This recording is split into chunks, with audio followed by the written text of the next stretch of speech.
Welcome to Tuesday Talks. I'm Seema Kumar. I'm the CEO of Cure. Today we have with us one of the leaders in the AI discovery field, Alex Zhavoronkov, the CEO of Insilico Medicine, a Cure resident company. Alex will discuss with us his latest clinical research results, new products in the pipeline, and how his company is using generative AI to shape the future of medicine. Alex, welcome. Welcome back, I should say, to Tuesday Talks. Thank you, Seema. It's a great pleasure to be with you again, and we're a proud resident of the Cure, I think one of the first ones. And as you can see, we're progressing, continuously improving, and now we're probably at the very top of our industry. Wonderful. That's great to see. We're always very proud of our residents, and it's nice to see you grow and flourish. Now, over the past few months, one of the hottest topics in the biotech community has been the power of generative AI, especially in drug discovery. Can you explain how it works in drug discovery? What does generative AI look like in drug discovery?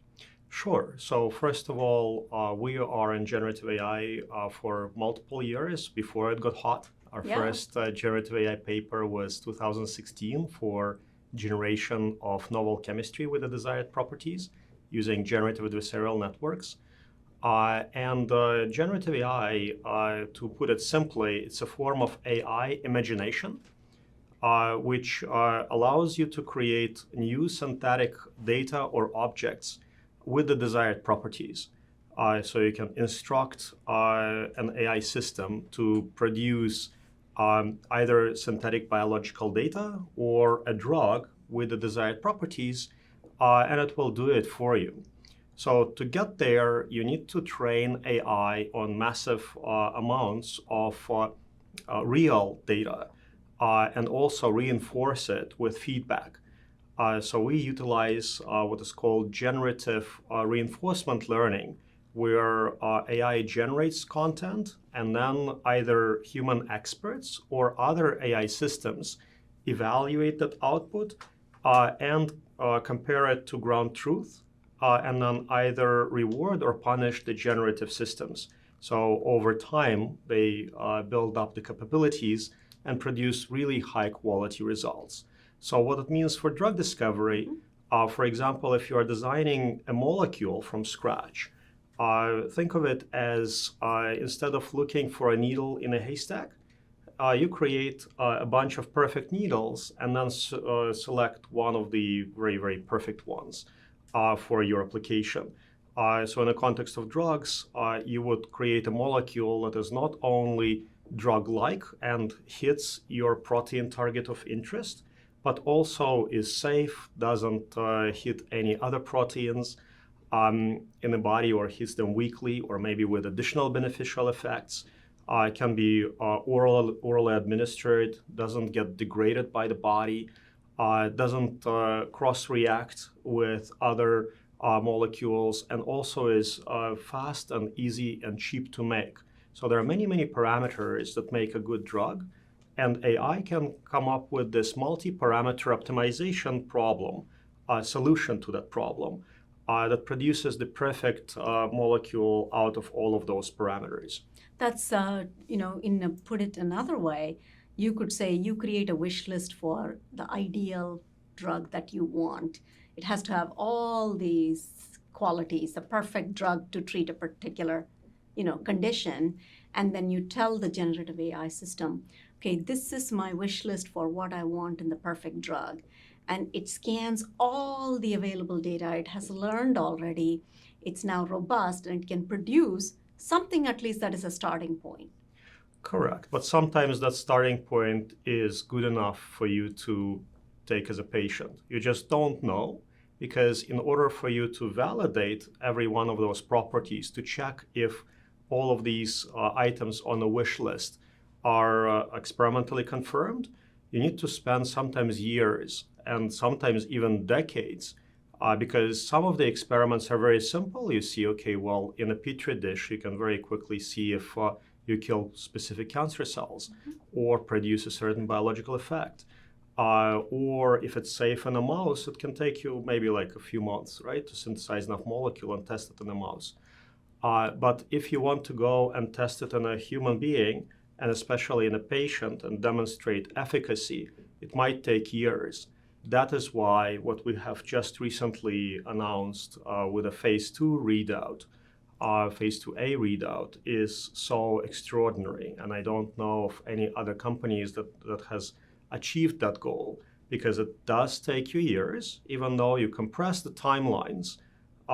Usually to do what we have done with generative AI, in a traditional paradigm, it would take you maybe 8 years, maybe even longer, considering the novelty of the biological mechanism that we're going after in that specific disease context. But we did it under 5 years, approximately within 5 years. And even though it seems like an extraordinary achievement, you shaved off 2-3 years from the discovery cycle, but you actually need to be extremely lucky at many iterations of testing, right? So when you're trying to check those properties on your wish list, sometimes the drug would fail, 3-4 years in the game, and everything that you've done before that is wasted. Yep. So you need to ensure that your generative AI is so good that when it produces this quote-unquote starting point, the starting point is good enough to go all the way. And if it's not good, you are going to waste hundreds of millions of dollars. Yeah. So the good news is that, at least what we can see now is that it's a potential for it to do better and better and better. And the more data and the more learning it has, it can still produce, better and better starting points. Now, at Insilico, you've built an end-to-end AI platform, right? So what is that end-to-end AI platform? How does it work? So end-to-end means it goes through every step of drug discovery and development. So many companies focus on just one step. They go after, let's say, a question, what drives a specific disease? Like, how do I catch that criminal that is causing the problem in my body, patients' bodies? And that is a target discovery problem, mostly focused around biology and clinical data. And it's a very sophisticated area where you need to have extreme expertise to pick the right target. You pick the wrong target, 10 years later, you realize that you were wrong and you've spent all this money and time. Then there is a chemistry problem. So if you're trying to catch this criminal with a small molecule or an antibody, but in our case, we're doing it with small molecules, which is actually more difficult, in my opinion. You need to design the perfect drug, and that's a chemistry problem, and that's a huge area by itself. And then once you come up with this protein target small molecule pair, you also need to see where, in which patient population, this pair is more likely to work, who is more likely to respond to this treatment and maximally benefit.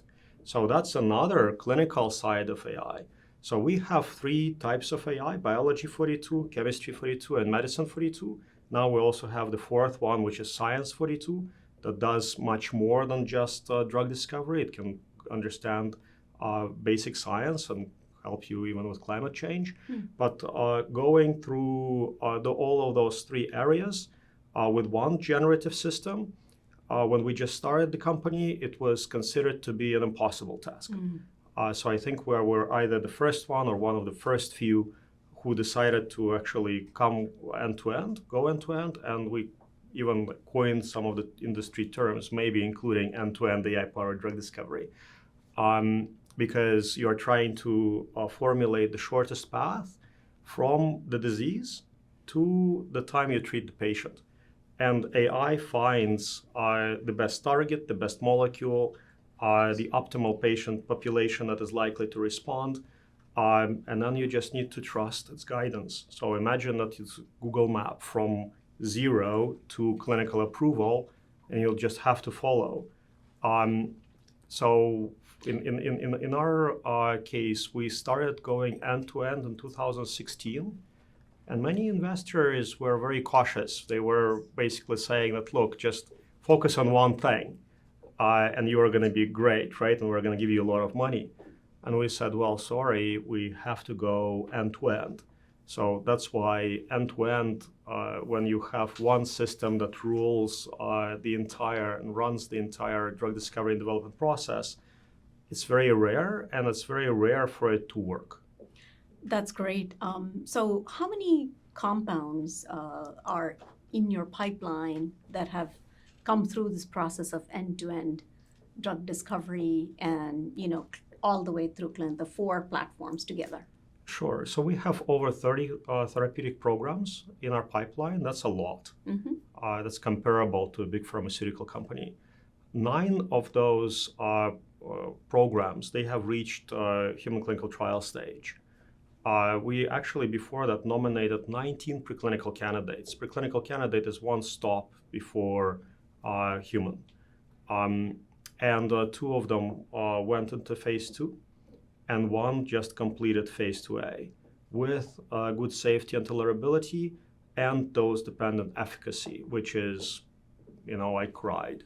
That's fantastic. I mean, that's your exciting news, right? Yeah. You announced that news this month, and you announced the results from this phase 2A clinical trial. And it was for what indication was it? Idiopathic pulmonary fibrosis? Correct. Yes. So we've identified a target that is potentially pan-antifibrotic, so it targets all kinds of fibrosis. It's also, in our research, is one of the highest scoring targets for aging in general. So we were looking for as broad of a biological process as possible, and I don't think anything is as broad as just aging, right? Because all of us have it, regardless of who we are, where we are, whether we have other diseases.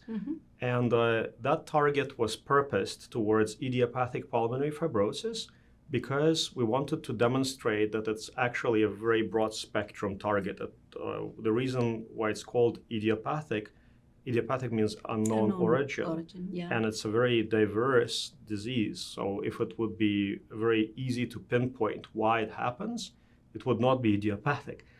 So you really want to find something that works for as many patients as possible and benefits as many patients as possible within that disease subtype. And we've done that. And now we do see positive efficacy in IPF. However, we think that we can go broader than that. So we first tested this drug in healthy volunteers. So I wanted to demonstrate that it's safe.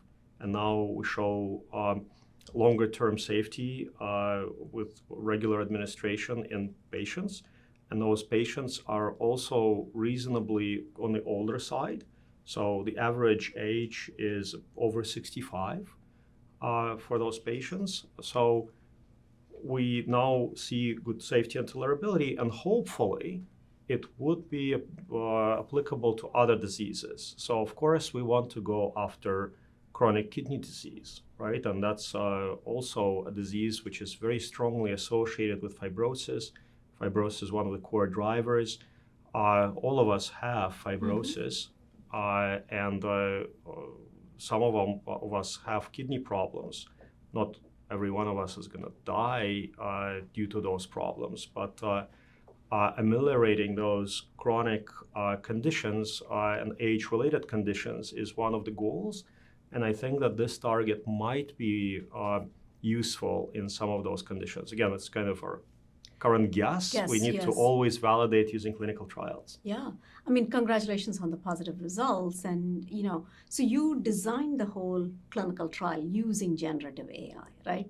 So is this like part 3 of your end-to-end platform? So generative AI was utilized for predicting the success of this clinical trial. So the design is actually also involved human intelligence, and a lot of people worked on how to properly run the study. Because once AI allows you to go from 0 to 100 very quickly, but then you move with the speed of traffic. So you have to work with the regulators. You need to ensure that. And I think actually that's a good thing because, people are still not used to a completely without any human intervention, something entering the human body. We're not yet comfortable with it, it seems like, as a society. So it's nice to know that you get to a early starting point very quickly, so that gives you a leg up in terms of timing, but then the human intelligence comes in and helps to validate and verify. And the regulatory bodies step in Yes. In order to ensure that there is safety efficacy in a very regulated manner. So it's rigorous. Yes. Yeah. Yep. That's great. That's great. As you said, you have 31 drugs already in your pipeline, right? But you've also introduced a new AI-driven tool designed to streamline the process of drafting academic papers and other related documents. I think it's called Dora. Now, I think that any of the graduate students and others, and even postdocs and researchers are going to be very happy maybe listening to this. So tell me why this helps and how it helps. So one of the reasons why we decided to launch Dora is because we do have many domain-specific AIs that allow you to solve very specific problems in science. So those AIs can go very deep. And now with the advent of large language models, you can reason across multiple verticals, but very often those models do not go very deep. So what we envisioned couple years ago is a system where you've got one big controller, basically a piano master that can play the AI piano, so to speak, or direct an orchestra, and come up with a team of AI agents. Some are more generalist, some are domain specific. Imagine creating a team of scientists out of nothing. Nothing, yeah. And then directing them. And then this team of scientists goes and does its job. So some of those scientists will go and do literature review. Some of those scientists will go and do bioinformatics analysis. Some of those scientists will go and do chemistry analysis. Some of them will do protein folding. Some of them will do docking and many, many other tasks. And then they will come together, bring their data, and another team steps in and starts helping you write it into a big report, so comprehensible to human intelligence. And we thought, well, that's a really nice goal. Mm-hmm. And in some areas, when you lack the data, you can ask the same team of agents to go and generate this data in my lab. So once we've started achieving this capability, we thought, okay, well, now how do we make it even better? And the way to make it better is actually to make it available to the others. And we thought, what is the fundamental human need in science? Is drafting papers. So people just don't like to write, right, very often. And now ChatGPT and other generative tools allow you to write very well. But if you ask them to write a research study, usually it will not be of sufficient quality as compared to, let's say, a team of domain-specific agents performing specific tasks and validated to the level that allows you to produce a phase 2A human clinical trial, validated molecule. Bingo. Yeah. So, and we've designed this system that allows you to go and perform some research yourself, put it in, and the system completes it for you. You can write a review, you can write a press release, you can write a really original study right now about, for example, how implicated a specific gene is in a specific disease. And now we're expanding those templates. Now you can go into aging research. We're planning to do climate tech template. So you would be able to engineer certain approaches to address climate change. And every couple weeks, we come up with a new concept, turn it into a template. And the template allows you to very quickly spawn a few agents. They perform those tasks and write a paper for you with original references. And in order for us to make it perfect, we need feedback, right? So we ask people to like or dislike the output. We don't see what they're doing, but we need their feedback to see how well those models and those teams of agents perform for a variety of tasks. And we use this feedback to reinforce the platform. So we think that these teams of agents will be better trained the more you use them. Yeah. And what does DORA stand for? DORA stands for Draft Outline Research Assistant. Okay, that's great. So, I mean, you're just sort of breaking a lot of frontiers. And what's next for you, Alex? What's next for me? We always think about what's going to be the next big thing in therapeutics, because our ultimate goal is to produce cures for a variety of diseases. So we constantly hunt for new targets, target combinations, and now even non-targeted drugs. So in the short term, what you should see from us is more software and possibly even our own products in biologics. I'm talking about antibodies, nanobodies, peptides, multi-targeting peptides, multi-targeting biologics. Now we already have the software in the market, but now it's improving and acquiring new superpowers. We also went pretty deep into quantum computing. So that's one of my passions. So we constantly invent and stay at the forefront. So recently we published the first paper, I think, of this kind in the world, where we used the real quantum computer to generate a range of molecular structures with the desired properties. And we used Chemistry 42, our generative model, to very quickly reinforce and filter the good molecules, and then synthesized and tested several, and they worked. So it's a big check mark. Now it's a paper traveling through the peer review process in a major academic journal. So fingers crossed. Good luck on that. Preprint is on the preprint server, so you can have a look. And we're going deep into robotics. So robotics, in 2022, in December, I revealed our first fully automated robotics laboratory for target discovery. It allows you to take a sample and very quickly identify what's driving the disease and even identify a few promising therapeutics. And now we have already close to 2 years of experience with this lab. We hopefully will introduce humanoids for the first time this year. Wow. So experimenting with a few platforms in order to, well, first to give a tour of the lab and maybe also introduce an automated pipetter. So I think robotics is a big thing. And material science. So I am deeply passionate about climate change. So it's real.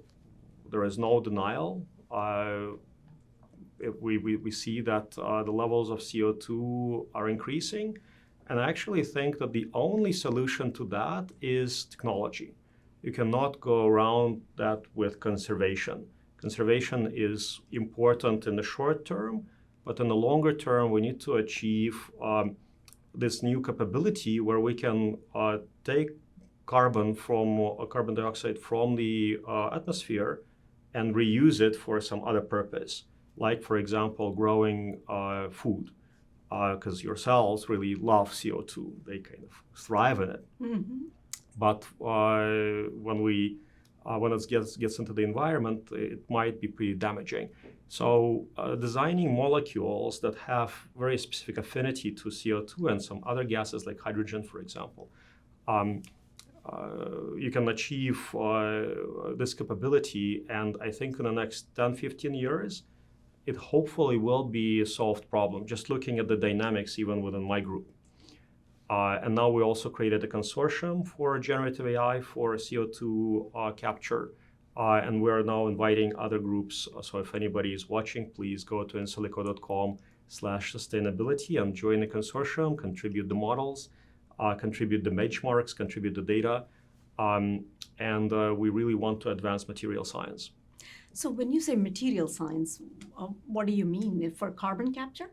So material science, those drugs that we create using AI, those are also form of materials, because if you put them all together, you will have a tablet. Yeah. And with our approach, you can design molecules with the desired properties that could be combined into materials. And some of those materials, like metal-organic frameworks, for example, can be purposed towards multiple tasks.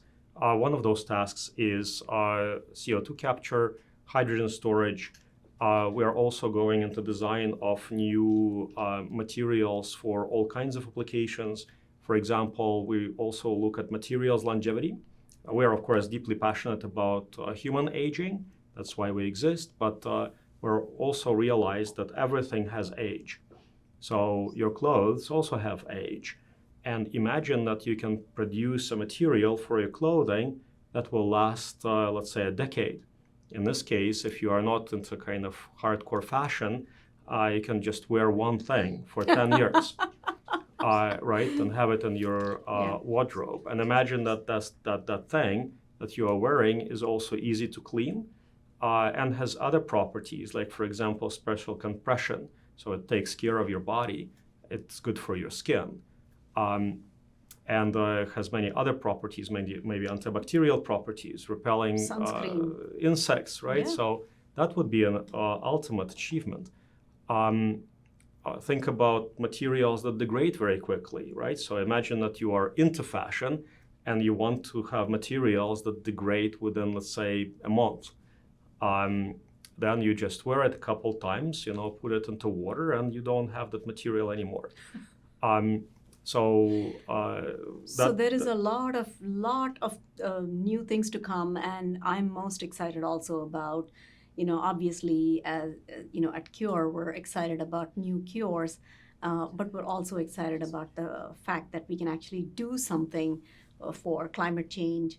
Right now we're focused on mitigation strategies, but there is an opportunity to actually change the game. And so my final question for you is, what does Cure mean to you? Cure as a building, or Cure as an ecosystem, or Cure as a therapeutic outcome? All of it. So, of course, well, if we are going to go into the word, into the meaning of the word, for me, the cure would be absence of disease. Mm-hmm. So the best cure would be not to have a disease. And that's why we're going after aging. So at one point in time in human history, we will reach a point where we don't need to get diseases. And hopefully we won't need to get into the state where we lose everything gradually and die. So I think that until we solve aging, we will never be free. And cure means freedom. Cure means living without disease and without the burden of having a short life. And what does Cure mean to you, the building? What does Cure mean to you? So Cure means a great ecosystem which allows you to do more with less effort.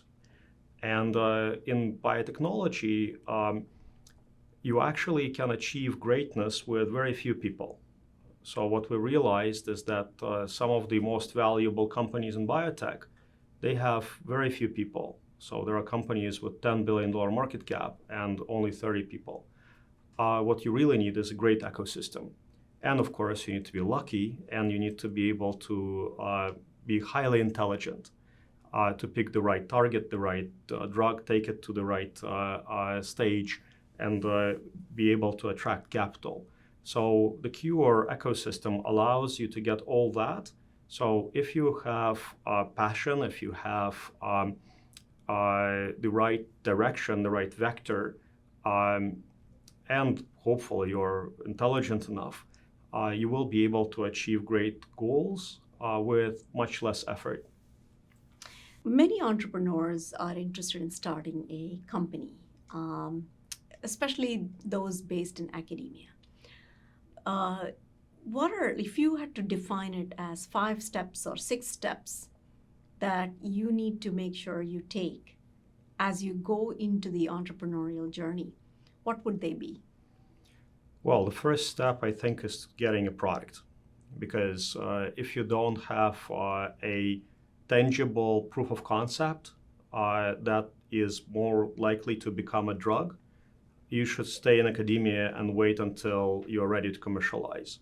Because if you go out too early, you are just raising for an academic project, and the probability of failure is going to be very high. When you step out of academia and decide to do business, you need to work at a different clock. The speed is everything, right? So you're running against the runway, and the runway is usually very short. So you need to be prepared to move fast, and the better product, the better the starting point you've got, the higher the chances of success. Second, make sure that you get the right team. So if you try to co-found the company, found a company with a bunch of people, that introduces a huge risk because many of them will leave. So make sure that you really are there for a long term and come up with the team that will be with you, and ensure that the terms of those agreements are very well defined. You also need to find the right investors. So the more experienced biotech investors you find who have done that many times over, the higher the probability of success, especially for the first one. And come to the cure, because it actually provides you with the ecosystem to address all of those needs. It's one of the very few places on the planet where you've got capital in one place, you've got resources, you've got labs, you've got the ecosystem, and you can meet all the great people, and you're also in the right place and the right geography to achieve greatness in biotech. So it's not a bad idea to become part of the Cure experience. Start coming to conferences here, to seminars, meet people, meet the mentors, and start getting to the product. Without the product, you probably will fail.